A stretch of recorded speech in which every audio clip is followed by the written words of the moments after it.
schemes for it. A lot of people have dreams of unlimited wealth. You can just print as much money as you need. To feed the frenzy, the U.S. government is making it. We use tons of paper, tons of ink a day.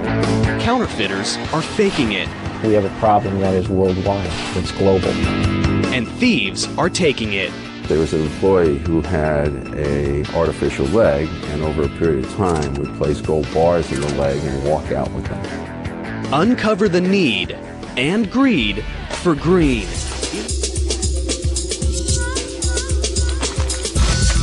Cash, a big stack of greenbacks. Nothing in the world gets the pulse racing faster. Most of us earn it the hard way, but others have shortcuts. It's a battle between those making it and those faking and taking it.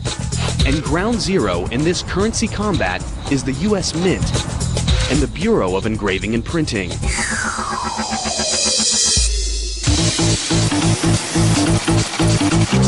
These two branches of the United States Treasury crank out over $650 million worth of bills and coins a day. Combined, these mega money factories employ over 5,000 people and cover millions of square feet, and security is state-of-the-art.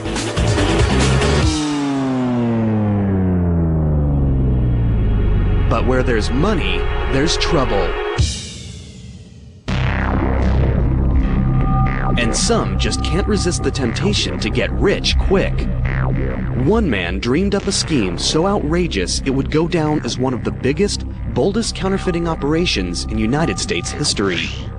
His name, Wayne Victor Dennis. His goal, to become a multimillionaire, literally overnight. Now, he's about to reveal his secrets on camera for the first time ever.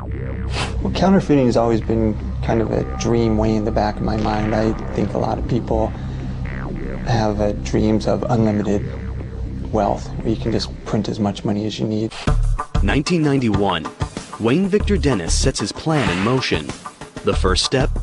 It takes money to make money.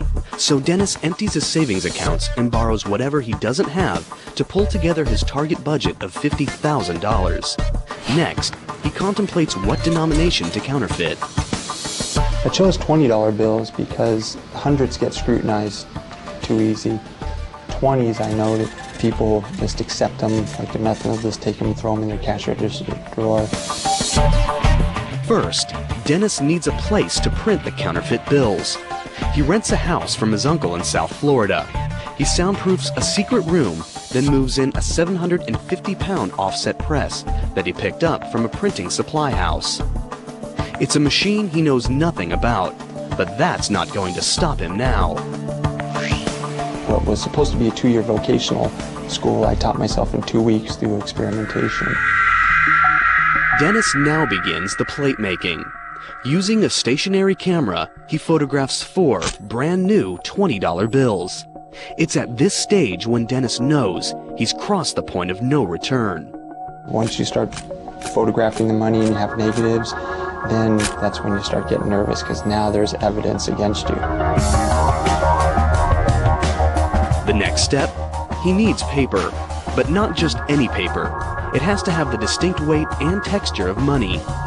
Unfortunately, the only paper that has no watermarks is standard typing paper. Without paper thick enough to pass as cash, Dennis's counterfeiting scheme could be shut down way before payday. But he's persistent. He comes up with an idea, a chemical solution, his own concoction that builds the paper thickness to 24 pounds, the weight of real currency. Now, what about the ink? I had to figure out some way to get that paper colored green like currency. But the color of money isn't easy. The wrong shade could send him to the slammer. Dennis is determined, though, to get it right, so he takes his biggest risk yet. He actually cuts off the corner of a real bill and sends the tiny sample to an ink manufacturer. A bold move that could be his biggest mistake. And I figured Secret Service would be knocking on my door right shortly thereafter. Days go by. Dennis's mind races with fear. Will the ink or the feds arrive at his doorstep. To his relief, it's the ink in the perfect shade of green. Dennis is ready to roll. The toughest part, getting the paper to look and feel real, was accomplished, and I was very excited, and I just felt I was rich. But surprisingly, not every greenback off the press is a masterpiece. There are smudges, double prints, misprints. There's plenty of trial and error, because one error will send him straight to trial and jail. Dennis needs the bills to be perfect. I had probably about $250,000 of wasted counterfeit before it started looking very spendable. Once they pass his scrutiny, Dennis goes for the jackpot and prints up million after million in bogus $20 bills. And eventually, one by one, then 20 by 20, then hundreds of bills start pouring out, each more perfect than the last. He tallies up his production, $11,750,000. The short answer to what it feels like is to watch $100,000 a minute come out of the printing press is very exciting. It comes out so fast it looks like a blur. And that's a lot of money. It's the instant rush of becoming an instant millionaire. But the cash isn't ready to spend just yet. The bills need to look worn. The solution? That came during laying in bed before sleep. I would think of all the intricate details. Dennis creates his own chemical aging process with coffee grinds, starch, and distilled water. And then on a marble tile, wearing surgeon gloves so you don't leave fingerprints, you would ball the money up. Then you'd have to take them back out one at a time in just one sweep with the hot iron on the same marble tile. And that would set the starch, and that would set the wrinkles. Now, after 6 months of non-stop work, Wayne Victor Dennis is ready to cash in. With the assistance of his girlfriend, he takes $100,000 in 20s cross-country on a counterfeit cashing tour. They have a strategy. Stop at fast food restaurants, use their fake 20s to buy a soft drink, and get real cash back. It's one thing to print money in a basement. It's another to pass it off face-to-face.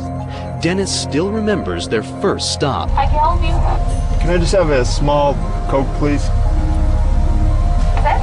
That's it. One later at the first one, please.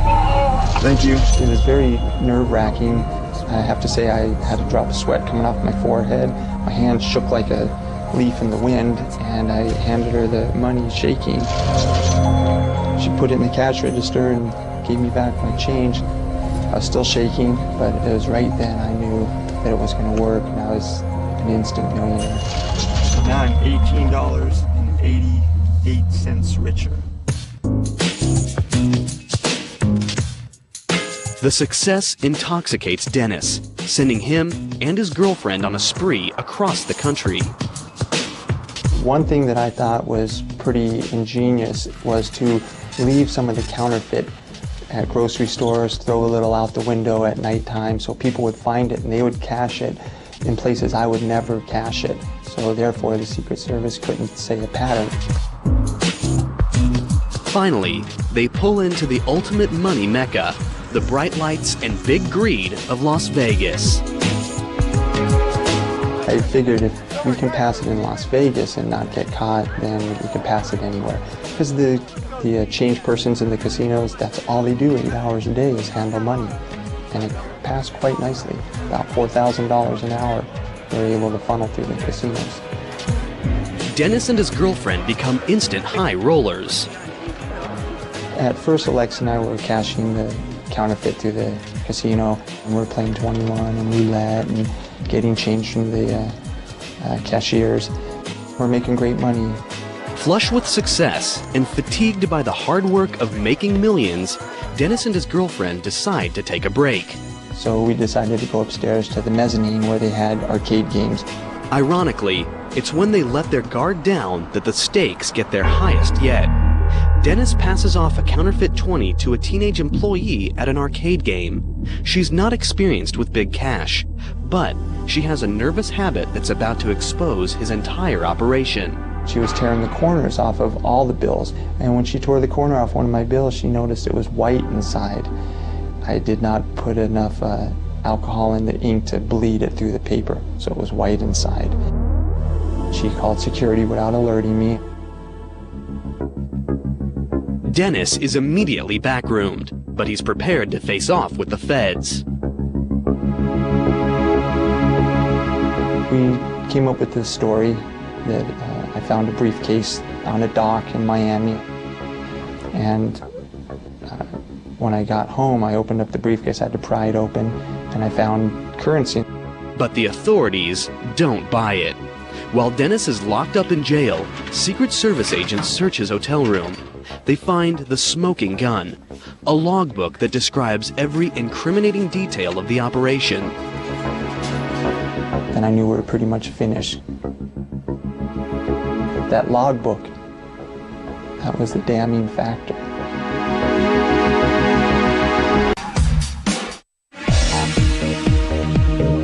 Counterfeiter Wayne Victor Dennis thought he could create his own mega money factory, but he was tripped up by the saturation of the ink and the quality of U.S. Treasury paper.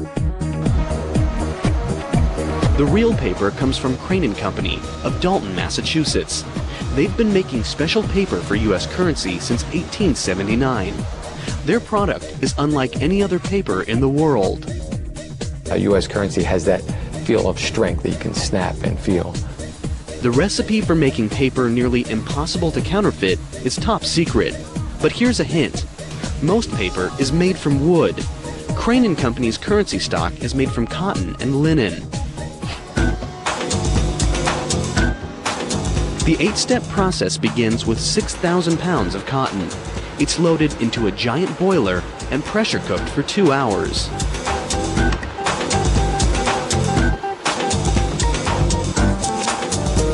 Next, this mess is dumped into a massive tub the size of a swimming pool, where it's cleaned and bleached.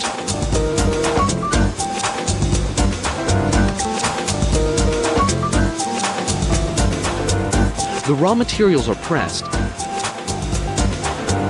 then dropped into giant blenders called pulpers.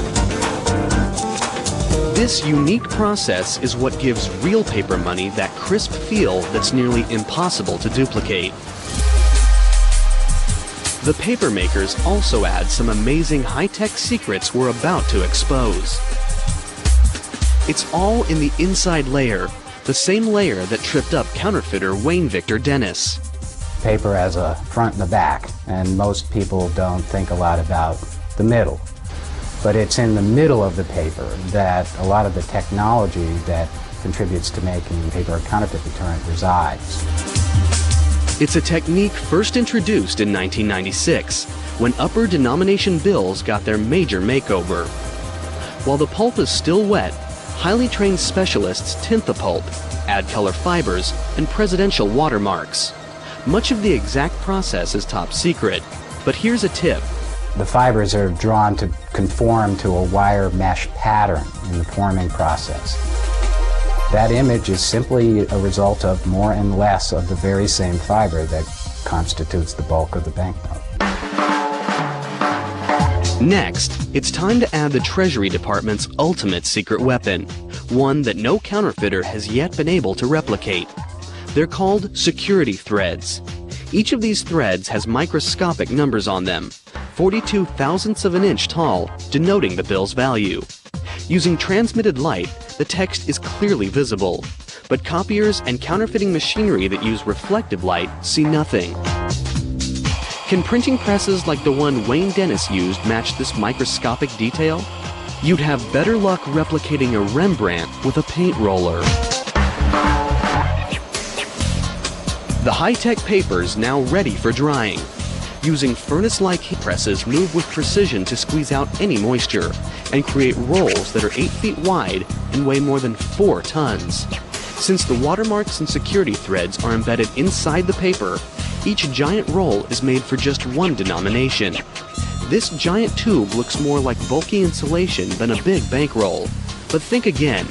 You're looking at $3.5 billion worth of $100 bills in the making. It would be very difficult to to counterfeit this. He did a great job in redesigning what the federal government did. This paper is transforming into some serious cash. It's the stage where stakes and security skyrocket.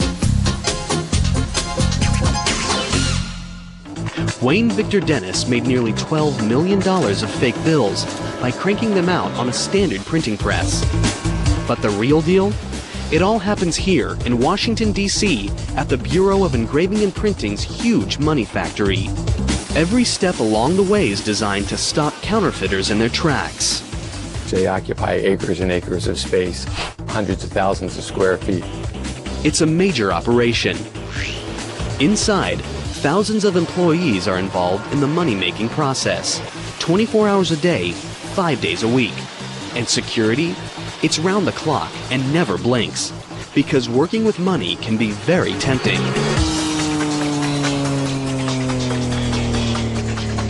You've worked here at the Bureau for more than 2 or 3 weeks and it still looks like money to you. It's probably not a good job for you. In God we trust might be the motto on money, but at the Bureau, trust is something they take very seriously. From the minute anyone walks through the door, they are searched, scrutinized, and watched by vigilant state-of-the-art security systems. Each morning, as employees arrive for work at the imposing Bureau of Engraving and Printing factory, they must pass through special magnetometers that screen for any hidden weapons. Security is so severe that cameras of any kind are immediately confiscated at the door to prevent would-be counterfeiters from stealing secrets or anything else. Once inside, a complex identification and scanning system tracks employees' movements everywhere they go. Motion detectors and alarms are placed strategically in key locations to prevent unauthorized access. The building is broken up into very specific security zones so that only those who are authorized to be in a specific zone have access to that. For extra security, many employees work behind steel cages where they are monitored by cameras. We have one of the largest closed-circuit TV systems in the world. With employees under non-stop surveillance, the Bureau now focuses on their biggest task, thwarting counterfeiters. The high-tech paper is just the beginning. There are 6 steps in engraving and printing, and each one makes the bills harder to copy. It begins with a simple piece of steel that is transformed into a remarkable engraving. It's an old-world craft that takes talent, patience, and experience. All of the Bureau's engravers go through a 10-year apprenticeship, and their final product can take hundreds of hours to complete. For counterfeiters who want to get rich quick, there are no shortcuts. Oh, it takes a very special person to be an engraver, I think. It would drive most people mad, sitting here hovering 3 inches above a piece of steel, just making one tiny little dot at a time. And what are the images? There are presidential portraits, but there also have been some unusual and perhaps unexpected images. Let's take a look at the $1 bill and break down the design. There's the famous pyramid with the eye. It's a Masonic symbol. Many founding fathers were Masons. The pyramid's unfinished, which represents the nation in its early stages. And the eye? For the Masons, this refers to the all-seeing eye of God. And what about the dollar sign itself? This symbol has been linked to everything from the serpent cross to the astrological symbol for the planet Mercury. And the eagle? It's said to represent Congress. In the right talon, it grasps 13 arrows, and in the left, an olive branch with 13 leaves and 13 berries. This represents the power of Congress to lead us into war or peace. One of the more recent design additions is causing enough controversy to make it to the courtroom. Back in 1955, Congress passed a law requiring the inscription, "In God We Trust," to be added to the US dollar. 50 years later, in November 2005, Michael Newdow, a Sacramento doctor, lawyer, and atheist, filed a federal lawsuit claiming that the motto was an unconstitutional endorsement of religion. Since it's a law, it's really not a discussion point. To change that would require that all the plates be redone and would therefore add to the cost of currency. Bill design has its symbolic history, some say even mystical, but it's also very practical when it comes to thwarting counterfeiters. These hand-carved engravings are a brain-twisting, eye-popping, intricate network of fine lines and tiny dots nearly impossible to accurately copy. It's why I'm working here in the first place, because it's very, very hard to replicate a hand engraving where every single line, dot, and dash is paid very careful attention to. It's designed to foil forgery.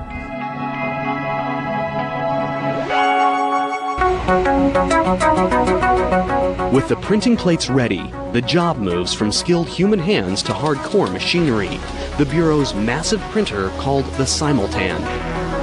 This mechanical giant is over 3 meters tall and weighs nearly 46 tons.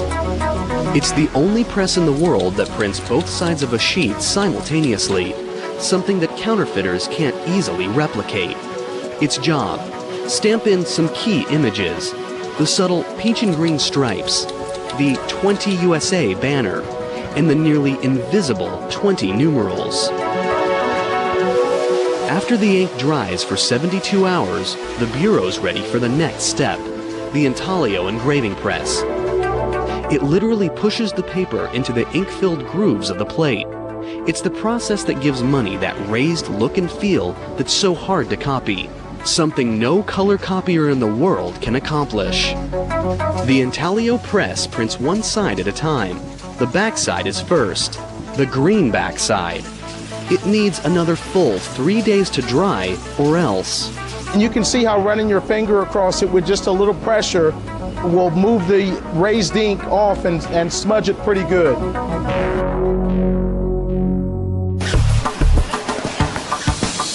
Then the face side is ready for printing with black ink and another metallic ink with a unique security feature. It shifts color according to the angle. Every hour, 1 1/3 tons of green, black, and metallic ink and 10,000 newspaper-sized sheets of currency stock roar through these enormous presses. That's $6.4 million worth of 20s. With 24 presses in operation, the Bureau can produce as much as $650 million a day. The Bureau's money inspectors now examine every bill, and they've got to be absolutely, positively flawless to pass the test. Rivers of green and black currency sheets pass under optical scanners that take pictures of the front and back of each bill sheet, looking for the slightest imperfection. The inspection process is amazingly fast and efficient. Catching imperfect bills is almost as important as catching counterfeits. Each sheet moves through in under a second. It's given a number as it passes. This computer keeps track of 37 separate sheets of currency at once, comparing over 1 million microscopic squares with a master image. If the computer locates a mismatched square, it displays it on a monitor. Here's a demonstration, a smiley face. It'll be spotted and show up as imperfect in less than a second. Imperfect bills are so rare in the general circulation that they are automatically collectibles, sometimes fetching thousands of times their face value. For example, in 2003, a flawed 20 sold online for $10,000. We find it odd that people would want to collect our mistakes.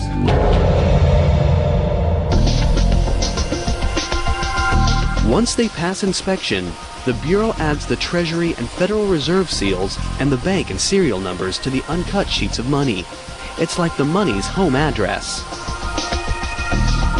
If you know the serial number and the denomination and the series, those three things will uniquely identify that particular piece of paper. It's never duplicated, so that we can tell when that note was printed and where it was originally issued. In a room the Bureau calls currency overprinting and packaging equipment, the money is finally cut, counted, and shrink-wrapped. It's now street-ready. If someone's going to pull off a heist, now would be the time. Bricks of 4,000 notes are stacked and sent to the vault. They'll wait there until it's time for delivery. The Bureau of Engraving and Printing makes billions in paper money every year. Counterfeiters try to rip them off. But does anyone bother with coins? Actually, coins have been in the crosshairs of scheming, thieving minds a lot longer than bills. Back when coins were made of gold, crooks would shave them down. Authorities countered by making coins out of less valuable metals. But that doesn't mean the war between the thieves and the feds is over just yet. This is the Philadelphia Minting Plant, the largest coin factory in the United States in both size and production. This massive fortress of a building spans the length of 5 football fields. Inside, this mega mints a fine-tuned combination of raw machine power and precision craftsmanship, and the security's stone-cold serious. We are really in many ways the envy of the world mints. There are 8 major steps in the minting process. It begins with the design. Whenever Congress authorizes a new coin or metal, the mint sculptor engravers sketch out their ideas. It's a contest. Whoever comes up with the best design wins. The prize? Having their artwork displayed on a U.S. coin means it's seen by hundreds of millions of people every day, a number that puts the Mona Lisa to shame. John Mercanti has engraved more than 100 coins and medals. It's a very privileged position to be in. It really is, especially as an artist. Until the 1970s, the sketches were hand-drawn. When we had to make a correction on a drawing, we would have to go back and redraw the whole thing. Computers have changed all that. Today, software programs streamline the process. After the design is approved, the artist takes up traditional tools to sculpt a clay model. It's usually 3 to 12 times the size of the finished coin. It takes a certain degree of concentration.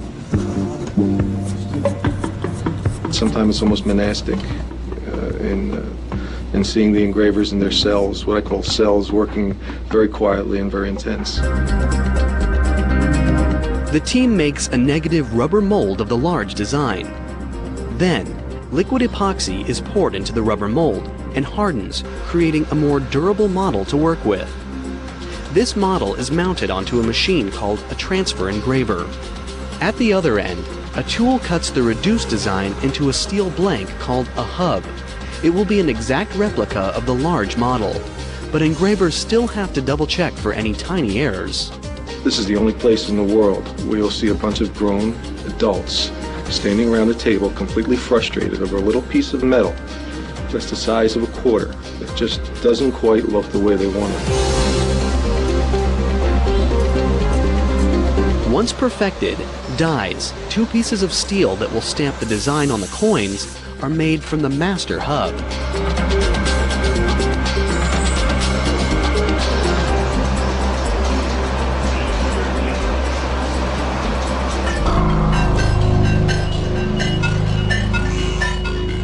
Then, raw machine power takes over.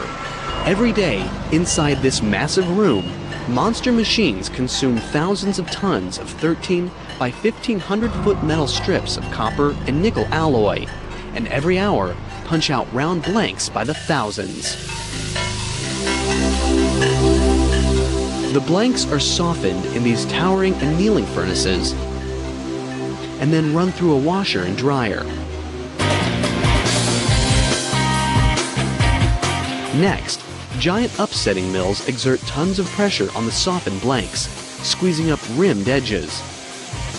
Finally, huge coining presses stamp the long-awaited images on the coins, 750 strikes per minute, with nearly 100 tons of force.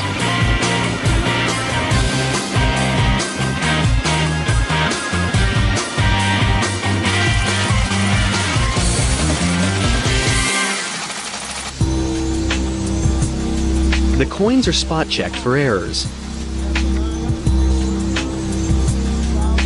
And once they're clear to go, colossal counting machines drop them into vault bags. Forklifts then carry the coins into highly guarded, secure vaults. At the end of each workday, the Mint has created another 80 million coins worth $3 million. Counterfeiters don't typically bother with quarters, dimes, and nickels.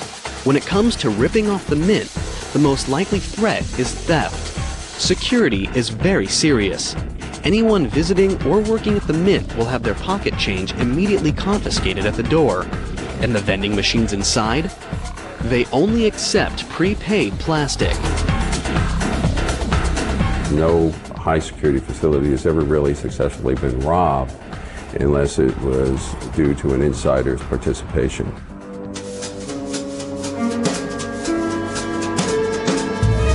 Over the years, the Mint has witnessed some of the strangest inside theft jobs ever. For example, there was Orville Harrington. In 1920, he was a $4 a day worker who couldn't resist the temptation. He took advantage of a unique personal attribute, a hollow wooden leg. It was the ideal place for hiding bars of gold. Over several months, he managed to hide and steal 53 bars. The value at that time? $80,000. The value today? $750,000. But Harrington was eventually apprehended when a coworker got suspicious. His sentence? 10 years in the slammer.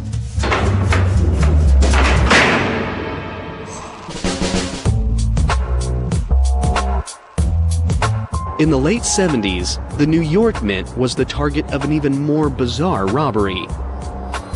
That facility actually refined gold. So you would see gold in all different states of finish in 7-ounce bars and just bulk little clumps and in BB type size. So it was all over the place. It looked like Willy Wonka chocolate factory for gold. An employee came up with a deviously simple scheme that took advantage of a weakness in security checks. His key attribute was his height, and all he needed was a newspaper. He wrapped up gold dust in little bags, then rolled a newspaper up to cover it. He was about 6'7". When he would leave, he would stand with his newspaper in his hand and raise his hand straight up over his head in order so the guards can search him very easily. And unfortunately, none of the guards were as tall as he, and so they could never reach his hand. You're clean. Have a good one. You bet. Thanks. Today, it takes more than wooden legs and wrapped up newspapers to steal from these highly guarded facilities.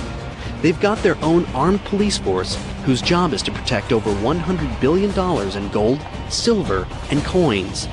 The Mint police go through vigorous training, including SWAT and anti-terror measures.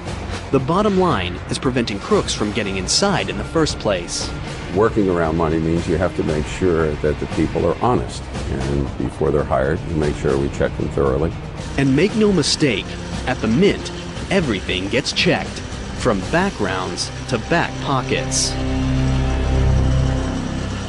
The Bureau of Engraving and Printing and the United States Mint. Together, they're a powerhouse money-making plant, churning out millions by the hour. But they're not the only ones. Around the world, underground counterfeit cash factories are giving them a run for their money. Literally. It's a major problem, a threat to the United States economy, and the stakes couldn't be higher. Historically, the United States has always been a nation where people believed they could get rich quick. But that dream has had a dark side. Ever since bills have been part of the United States currency, there have been people trying to fake them. In the early days of the dollar, counterfeiting was a raging epidemic. From 1837 to 1866, during the free banking era, 1,600 state banks printed their own bills, each with its own design. That adds up to 7,000 designs in total. That meant a lot of confusion for the public and lots of opportunity for counterfeiters to cash in. To fight back, President Lincoln approved a plan to combat bogus bills. He created the Secret Service. Most people know our role as the protectors of presidents and heads of state and people like that. Very few people know our role in fighting counterfeit. Though United States bills are now standardized, they now face even bigger threats from abroad. They're the world's most popular currency, and therefore the most likely target of overseas counterfeiters. The Bureau of Engraving and Printing prevents counterfeiting before the bills even hit the streets. But once they're out, it's up to the Secret Service to catch counterfeiters. This is why the Secret Service was first formed in 1865, and to this day, it's what they do best. The Secret Service has many tactics to track down counterfeiting crooks, including this library of nearly 23,000 fake bills. When a bad buck comes in, researchers attempt to trace it back, determine the top suspect, and make the bust. The Secret Service also takes preemptive strikes.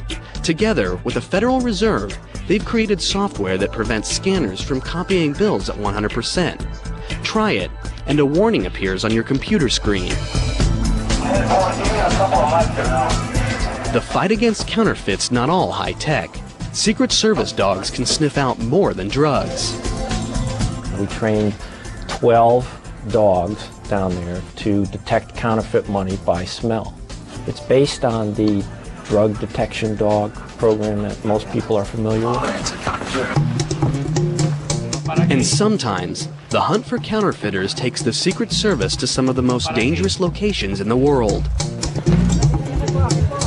Colombia, known for its drug cartel, has another illegal and highly profitable export. In 1998, the Secret Service launches a joint mission with the Colombian National Police to find these secret counterfeiting rings. They'll have to travel deep into western mountainous terrain. It's a dangerous mission that could turn deadly. They search in vain for 2 years. Then, in November 2000, they encounter a banana plantation. Once they search the modest cinder block shelter, they uncover more than produce. The Secret Service has just stumbled into a counterfeiting hotbed. They confiscate printing equipment, including a large press, negatives, ink, and sheet after sheet of 20s and 100s. The people there are true printers. They take a little bit more time.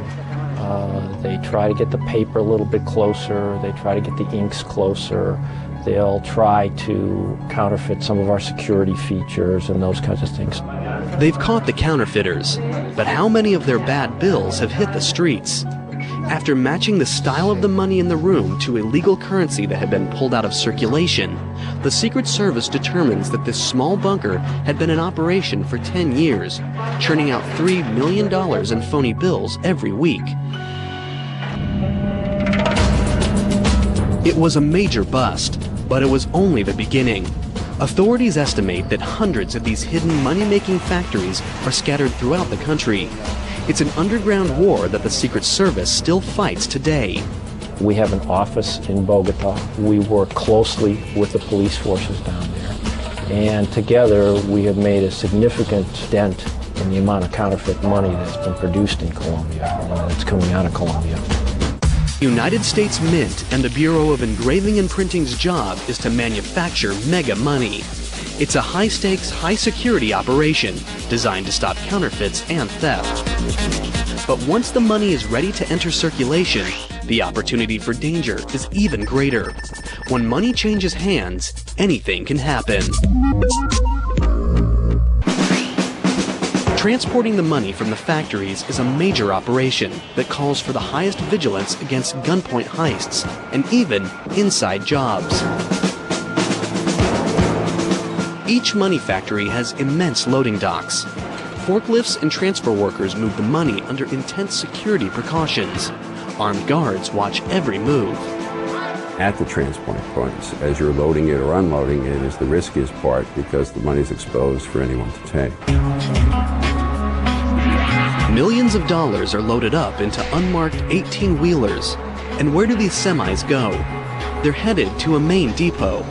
After that, armored cars drive the money to every bank and branch that's part of the Federal Reserve System. Created in 1913, the Federal Reserve is the central bank of the United States, the clearinghouse for cold, hard cash. It was created after a series of financial panics and financial crises that occurred in the late 19th and early 20th centuries. In these crises, people got concerned about their deposits at their local commercial banks. Today, there are 12 Federal Reserve banks nationwide, each serving a specific region of the country. The Federal Reserve is an intermediary between banks that have more currency than they need because they've taken in deposits, lots of deposits of currency, and banks that have a need for currency. And as that currency is deposited with us, and before it's sent out to the banks that have a need, we're like a filtering system. The Federal Reserve's giant vaults house the money until commercial banks need it. Then, armored cars take it straight to the banks. Once it hits circulation, currency passes through billions of hands. And billions of hands can do a lot of damage. An average bill circulates for 5 years before it's too tattered to go on. So how are bad bills pulled from circulation? When commercial banks receive cash, they in turn deposit it in the Federal Reserve Bank. It's here where all bills, the good, the bad, and the cruddy, come under close scrutiny. All 12 of the reserve banks have high-speed computer-controlled machines that count 40 bills a second, examining them with specially designed sensors to search for dirt, graffiti, and possible counterfeits. They send suspected fake bills straight to the Secret Service for examination. What happens to the old worn bills? They've got a date with the shredder. The Federal Reserve banks shred over $500 million a day. When these bills are shredded, they're out of circulation, and new bills are printed to take their place. But what do you do if your money is destroyed? The commercial banks won't take it, so this cash never meets the Federal Reserve's shredders. But it's still considered legal tender. So where does it go? Back to where it all begins. The Bureau of Engraving and Printing. The Bureau has a free service that most people have never heard of. It's called the Mutilated Currency Division, and anyone can send their most fragile 5s and tattered 20s directly to their office for a refund. Hurricanes, tornadoes, all of the natural disasters that you hear, we get the remnants of the currency that has been damaged from those things. When bills first leave the Bureau, they're inspected for the slightest flaws. The messy bills that make it back undergo the same careful scrutiny. The Bureau employs 17 full-time examiners. In 1 year, they can process over 25,000 claims of mutilated currency, worth nearly $100 million. The tools? Tweezers, knitting needles, small knives, tape, and glue.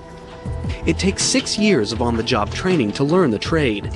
Putting mutilated money back together is like a puzzle.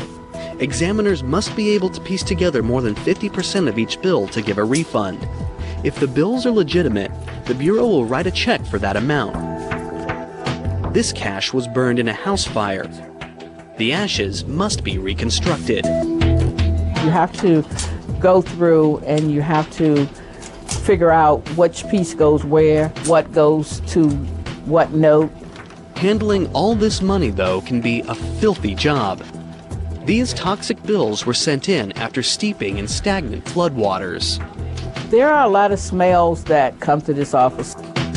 Smells that you probably wish you had never smelled. Between the Fed's shredders and the Bureau's mutilated currency team, over 1 billion bills are sidelined from circulation every week. Everyone dreams of having more money, so why can't the Fed just order more to be minted or printed? Money used to get its value from gold. A $20 note would be redeemable for $20 in gold. Today, the gold standard is no longer used. They now have a 5.7 cent piece of paper and are going to issue that as a $100 bill. In order to do that, they purchase collateral. They purchase treasury notes, bonds, that they hold for that value, and they issue that note, and it is represented by the value held by the bank. Sort of like you're writing a check, and the value of that is made by the money that you hold in the bank. So that is really what it is. It really represents value. Essentially, the US dollar is only valuable because we say it is. It's because there's a full faith and credit of the United States behind that coin or currency. If the US government flooded the economy with more money, the value of that very same money would go down, leading to inflation.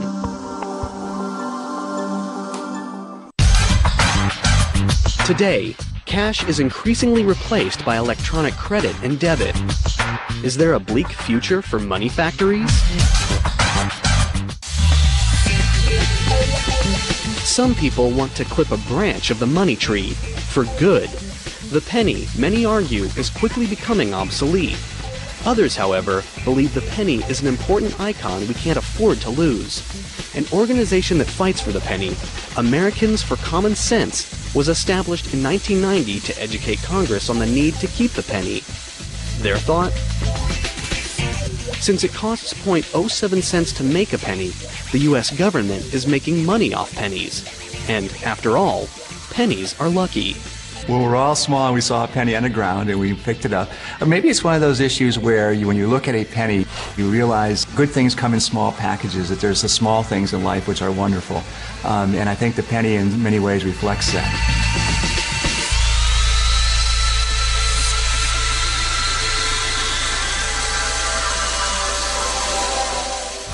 As long as there's the need to buy and sell, there's a need for money factories. The US dollar is still the most reliable currency in the world. It's up to the Bureau of Engraving and Printing and the United States Mint to supply it. This cash has the embedded high-tech tricks to stop counterfeiters, the security to get delivered into the right hands, and that crisp snap that just can't be replaced. Nothing makes you feel like $1 million, like $1 million.